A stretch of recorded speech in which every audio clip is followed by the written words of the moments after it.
by ancient tradition, Septuagesima, or rather Sexagesima by now, is celebrated in one of the four major basilicas as the Statio Church, St. Paul's outside the walls, and that explains how there are many references here to the Apostle of the Gentiles, including a short autobiography in self-defense. It's actually the longest epistle that we have in the whole year. It's quite familiar, it's quite clever. He speaks in the third person, but we know well of whom he's speaking. What can he do? He's trying to justify himself and indicate that he has not less but more than these others who are contaminating his work of preaching at Corinth. This same Saul of Tarsus, Paul, is the one who has given us, probably through an amanuensis, because he seems to have had some problem with his eyes. There's reference to it in the Epistle to the Galatians. Therefore, a secretary would be writing under dictation. We have their names, Symmachus, Tychicus, and so on. They come in the postscript to the epistles. But he is nevertheless responsible for about half of the New Testament as we have it. Even the Epistle to the Hebrews is in his school. Whatever actually happened with regard to the way that came to us, it's certainly of Pauline inspiration, and his message is coming through. Remember, he was formed at the feet of Gamaliel, and he insists upon that. Hebrew of the Hebrews, of the tribe of Benjamin. In the Gospel, the theme of the word, at which Paul was an expert, is taken up. We are familiar again with this passage, so much so that it might go over our head in vain. So I would like to look into it a little and share it with you as it came to me. It's important before one preaches to ask the Spirit what he wants to share and to open the word in his presence. Well, this is what came to me and probably will be of use to you as much as to me. Clutter. Mental clutter. Notice that in one of the four categories, the problem is clutter. Thorns. A choking takes place. Now, different categories are put in, concrete things which haven't changed all that much. They have changed perhaps in form, but the essence is the same, since the Lord drew our attention to them. In Latin, sollicitudines, in English, worries, cares, anxieties, preoccupations.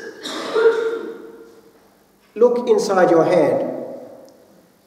I bet you right now you're solving a problem as I speak. There's something in your mind, isn't there? That's cluttering about 50% of your attention already. You mothers of families have many practical things to sort out, including the dinner to be prepared, whatever it might be. You fathers have all kinds of professional issues, all heavy stuff, difficult to park, even for an hour. You young people, depending on your age, have exams to conquer, and all that goes with growing up. All important clutter. But then, there are things that we don't have to have, and that's what I want to zoom into.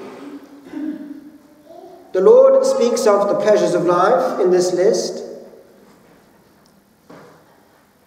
He talks of cares.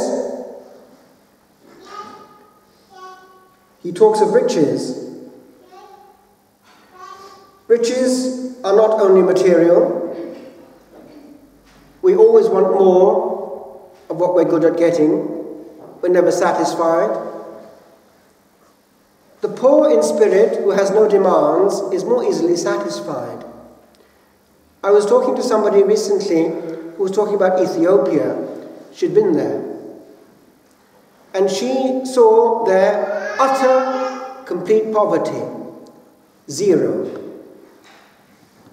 I understand that it's pretty primitive, even with regard to basic needs, hygiene. And yet, she was taken aback by what she had not seen for a long time. A people that was easily made happy, that easily smiled. There were fewer demands on life.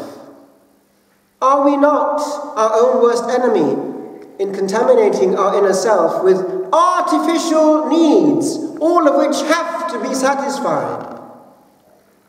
All that comes at us in the advert world now, in the cybersphere or on the television, is all to do with what is going to make us happy. Is it? Can anything outside our soul make our soul happy? If that is the case, our soul will never be happy, because it's not self-sufficient. It needs something from outside itself. So already that I would offer you as an immediate solution to many unnecessary cares and therefore pains. Desire. Abdicate and don't insist. Receive. Receive what's coming and appreciate that little thing which is there right now in all its joy. It might be missed if the other thing so important is thought about. But there are others too, and they're more threatening because also they're things which can be part of our service of God. Have you noticed that in the Western world, the church, in practice, is fully abreast, fully au fait, and very competent in using what's out there? That's a good thing. But the B-side is, what's the damage done to those engaged in this? Have you noticed that what actually happens when one is a perfectionist is that it has to be done properly? And until it happens and has been finished properly, half an hour, which is the only time necessary and really available, has become an hour, has become an hour and a half, has become 2 hours, has become 2.5 hours, and on it might go. In other words, what the Lord really needs to have free channels are cluttered. If those 2.5 hours had been spent in quiet mode, reading perhaps new information, new theology, spiritual books, quietly adoring the Lord, praying calmly the Holy Rosary and the Divine Office, maybe there will be less human perfection and human efficacy, but far more of the Holy Ghost around in much of our ministry. But then, each of you who are also very close to what's out there, look at where your time is going. I bet you that because all of you here are fairly intelligent and well equipped, you're all more or less into it. I mean, drifting towards the screen and the keyboard, the screen and the keyboard, the screen and the keyboard. Well, what's happening to your soul at that point? Are you, be honest, engaging eye to eye with Jesus, thinking of him and feeling his presence in your heart? Or are you being channeled, I mean by a natural process of osmosis, into what you are gazing at? Because in practice, the soul follows the eye. We are poured out into what we engage with, initially through the retina. One last one, all linked. The more of that you're doing, the more dull you are with regard to one specific thing, the theme of these readings, the power of the Word. If we are saturated with words, we hear them no more.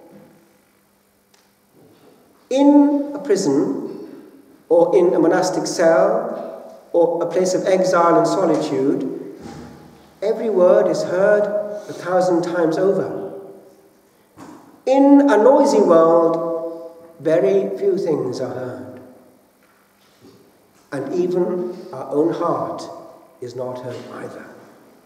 We're out of touch. So I would propose this other model to you, my friends. Don't damage your soul with noise. Fewer words, well perceived, time handed over to its giver and placed under his authority is far better spent in the short innings that we have on earth.